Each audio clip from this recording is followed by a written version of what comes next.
আমি আর চাচু যাচ্ছি গাড়িতে যাচ্ছি, মনে করেন একটা মানুষ হুট করে হুন্ডা অ্যাক্সিডেন্ট করছে পাশেরটাতে।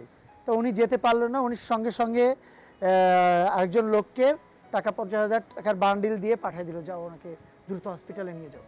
এবং কোনো সরকারি হসপিটাল না, বলে দিচ্ছি স্কয়ারে নিয়ে যাও, বলেছে ইউনাইটেডে নিয়ে যাও।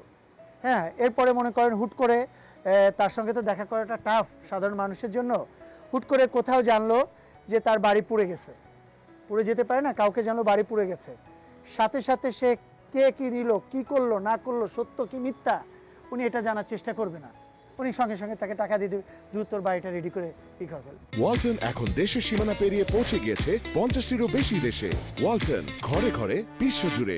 এমনও সময় দেখছি আমি, একজন মানুষ হজে যাবে, হজে যাওয়ার কথা বলে তার কাছ থেকে টাকা নিছে, সে ব্যক্তি হজে যায় নাই। আমি তাকে বলছি যে আপনি যে টাকাটা দিলেন সে তো হজে যায়নি। তখন তো বললো যে যাক না যাক সেটা ওর ব্যাপার, আমি তো হজের নিয়ত করেই তাকে দিছি, থাক বাদ দাও। এরকম অনেক ঘটনা আমি তার জীবনের লাইফে দেখছি। আমি ব্যক্তি ডিপজল ভাইকে যদি একটু ব্যাখ্যা করতে বলি, তাকে আপনি কিভাবে ব্যাখ্যা করবেন? ব্যক্তি দীপজল সে অনেক বেশি সাংগঠনিক মানুষ, আমি সেটা বলবো না।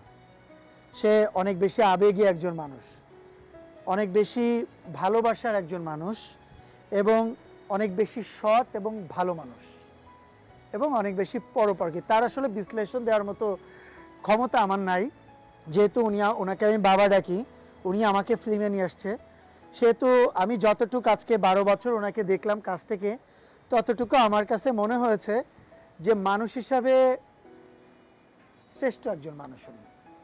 এ ব্যাপারে আর কোনো কিছু বলার আমার কাছে নাই, আমি ছোট করে একটা অ্যান্সার দিয়ে দিলাম। ডিপজল ভাইয়ের সাথে প্রথম দেখার কোনো স্মৃতি বা ওই দিনটা আপনার জন্য কেমন ছিল?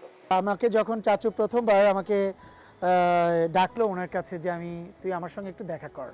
ওনার সঙ্গে আমার ফ্যামিলি যোগাযোগ অনেক আগে থেকেই, বাট মনোয়ার হোসেন দীপজলকে দেখার জন্য যতটা আগ্রহ আগে হয়েছিল, যখন পরবর্তীতে হলো তখন গিয়ে যখন দেখলাম চাচুকে, তখন আমার কাছে মনে হলো চাচু আমাকে বলে দিল যে আজকে একসাথে আমরা নামাজ পড়বো, খাবার খাবো, ওই প্রিপারেশন নিয়ে আসবি। তা আমি দুপুরে শুক্রবার চাচুর কাছে গেলাম, ফুলবাড়িয়া বাগানবাড়ি, আমার জন্য ওয়েট করছে। সে যে আমার জন্য এত বড় সারপ্রাইজ ওয়েট করতেছে আমি জানতাম না। তা আমি যখন গেলাম, যাওয়ার পরে নামাজ পড়লাম, খাবার খেলাম, খাওয়ার পরে দেখি একজন একজন করে তার খুব ক্লোজ মানুষদেরকে ডাকতেছে শুধুমাত্র আমাকে দেখানোর জন্য। সে দীপু ভাই, এর আগে আপনার সাইফুজ্জামান দীপু একজন ছিলেন, এরপরে আমাদের আরমান স্যার, আমাদের এফআই মানিক স্যার, আমাদের মাসুম বাবুল স্যার, সবাইকে ওই দিন ডাকালো শুধু আমাকে দেখার জন্য। এরপরে তারা সবাই বললো যে হ্যাঁ পারফেক্ট আছে, আপনি ওকে নিয়ে কাজ স্টার্ট করেন।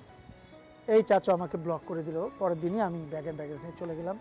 তা ওই দিন যে ভালো লাগাটা কাজ করেছে, যে একটা মানুষ আমাকে নিয়ে স্বপ্ন দেখছে, আমি তাকে নিয়ে সারা জীবন স্বপ্ন দেখেছি। সারা জীবন যতদিন মনে হয়েছে মনোয়ার হোসেন দীপজল একটা মানুষ, স্বপ্নের মানুষ, সেই মানুষটা আমাকে নিয়ে স্বপ্ন দেখছে যে আমাকে হিরো বানাবে।